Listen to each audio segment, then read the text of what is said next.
বন্ধুরা, আপনি কি জানেন আমাদের দৈনন্দিন জীবনে ব্যবহৃত এই জিনিসগুলোর আসল দাম কত? আর আপনি যদি ঢাকা টু কক্সবাজার যান তবে আপনার কখনোই হার্ট অ্যাটাক আসবে না। কিন্তু এমনটি কিভাবে? তাছাড়া এটি পৃথিবীর কোন শহর যার নাম নরক? আর আপনি কি এটি জানেন এই পৃথিবীতে এমন একটি প্রাণী আছে যা তাজমহলের চেয়েও পুরনো? তো রহস্যের সমাহারের এবারের পর্বে এমনই সব আকর্ষণীয় তথ্য পেতে যাচ্ছেন।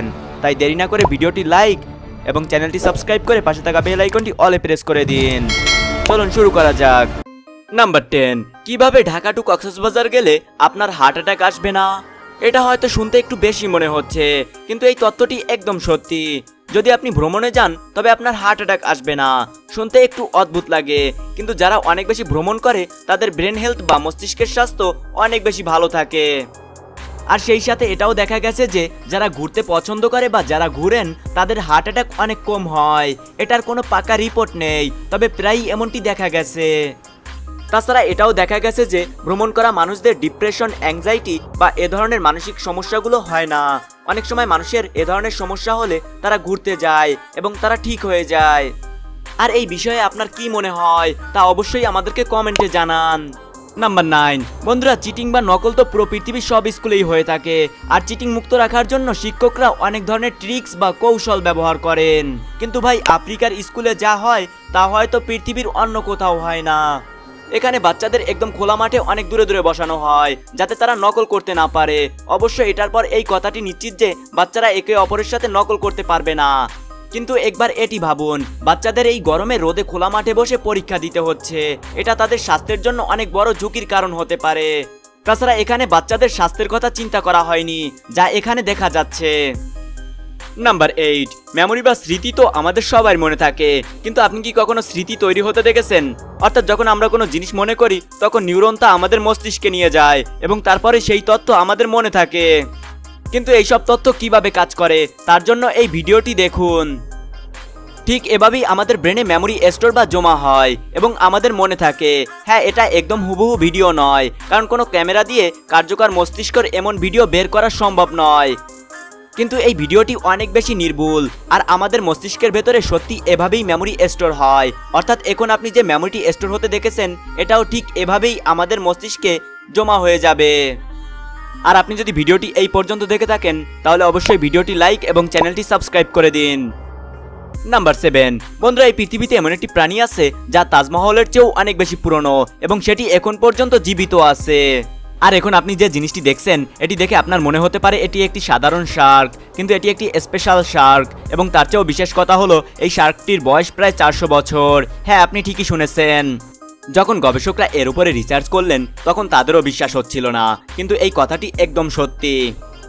অর্থাৎ 1627 সালের দিকেও এই শার্কটি জীবিত ছিল এবং প্রায় এটাই এই শার্কটির জন্মসাল। সেই হিসাবে এই শার্কটি মাত্র 3 বছরে 400 বছরের হয়ে যাবে, কারণ সে এখনো জীবিত। ভাবুন সে কত কঠিন সময় পার করে এসেছে। নাম্বার 6, নিনজা কার্টুন আমরা কম বেশি সবাই দেখেছি। এই কার্টুনে নিনজা হাতুড়ি যতটা নিরীহ দেখায় আসলে সে তেমন নয়।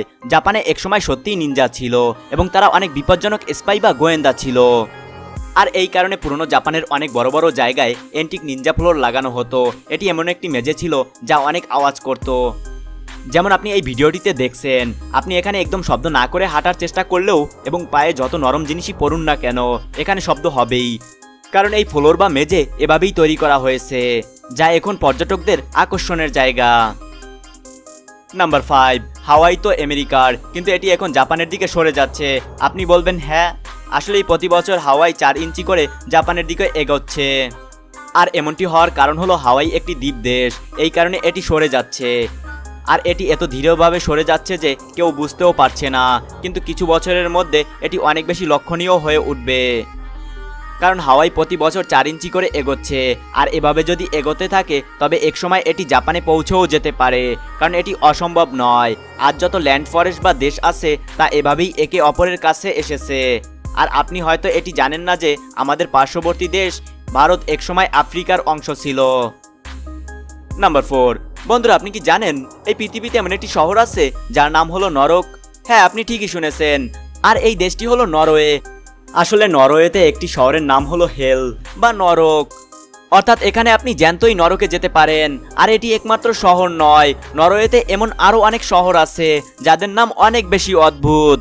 যেমন এখানে একটি শহরের নাম হলো রেবা, যার মানে হলো নিতম্ব। তাছাড়া এখানে একটি শহরের নাম হলো এ, শুধু এতটুকুই। আর এটি জেনে বুঝেই এমন রাখা হয়েছে যাতে মানুষকে আকর্ষণ করা যায়, অর্থাৎ এটি একটি পাবলিসিটি স্ট্যান্ড। নাম্বার 3, এই পতাকাটি কিভাবে তৈরি হলো তা দেখে আপনি সত্যি আশ্চর্য হয়ে যাবেন। আসলে ইউকের পতাকা তো আপনি নিশ্চয়ই দেখেছেন, কিন্তু আপনি কি জানেন এটি বানানো হয়েছে কিভাবে? এটি হলো ইংল্যান্ডের পতাকা আর এটি হলো স্কটল্যান্ডের পতাকা। এই দুটোকে মিক্স করে প্রথমে ইউনিয়ন ফ্ল্যাগ বানানো হয়েছিল, যা দেখতে এমন ছিল। আর তারপর এতে আয়ারল্যান্ড যোগ হয়ে গেল এবং তারপরে এই ফ্ল্যাগটি তৈরি করা হয়েছে, যা এখন ইউকের পতাকা। অর্থাৎ এই 3টি কিংডমের ফ্ল্যাগ বা পতাকাকে মিলিয়ে এটি বানানো হয়েছিল। আর ইউনিয়ন বানানোর আগে এই 3 দেশের মধ্যে অনেক লড়াই হতো। নাম্বার 2, বন্ধুরা, কিভাবে আপনি পিরামিড অফ গির্জাকে আরামে ঘরে বসে দেখতে পারেন। আসলে হার্ভার্ড ইউনিভার্সিটি একটি 3D VR ট্যুর তৈরি করেছেন, যেখানে আপনি ঘরে বসে ভার্চুয়াল রিয়ালিটির মাধ্যমে পিরামিড অফ গির্জার একদম ভেতর পর্যন্ত যেতে পারেন। আর এই জিনিসটি এত বেশি রিয়েলিস্টিক লাগে যে কিছুক্ষণের জন্য আপনার মনে হবে আপনি সত্যিই ভেতরে দাঁড়িয়ে আছেন। তাছাড়া আপনি যদি বাস্তবেও পিরামিড অফ গির্জাকে দেখতে যান, তবে সম্ভাবনা আছে যে আপনি এত ভেতরে যেতে পারবেন না, যা আপনি এই ভিডিওর মাধ্যমে যেতে পারবেন। আর সত্যি কথা বলতে ভার্চুয়াল রিয়েলিটি অনেক বেশি এন্টারটেইনিং এবং ভবিষ্যতে ভার্চুয়াল ট্রাভেল অনেক বাড়তে চলছে। নাম্বার 1, বাংলাদেশে আমরা দোকান থেকে বেশিরভাগ জিনিস কিনি গায়ের দাম বা MRP অনুযায়ী, কিন্তু আপনি কি জানেন এইসব পণ্য তৈরির আসল খরচ কত? কুরকুরে চিপস, আমরা 10 টাকা দিয়ে যে কুরকুরে চিপসের প্যাকেট কিনি সেটি উৎপাদন খরচ, কাঁচামাল থেকে শুরু করে প্যাকেজিং পর্যন্ত সব মিলিয়ে বড়জোর 2 থেকে 3 টাকা খরচ হয়। আর বাকি টাকা চলে যায় ডিস্ট্রিবিউশন, মার্কেটিং আর লভ্যাংশের পেছনে। আপনার হাতে আসার আগে ডিলার বা পাইকারি বিক্রেতারা এটি 3 টাকা 50 পয়সা থেকে 4 টাকায় কেনেন এবং খুচরা দোকানদার সেটিকে 10 টাকায় বিক্রি করেন। তারপরে আসে ম্যাগি নুডলস। বাংলাদেশের প্রতিটি ঘরে ম্যাগি নুডলস অনেক বেশি জনপ্রিয়, যদিও এর সঠিক উৎপাদন খরচ কোম্পানি গোপন রাখে।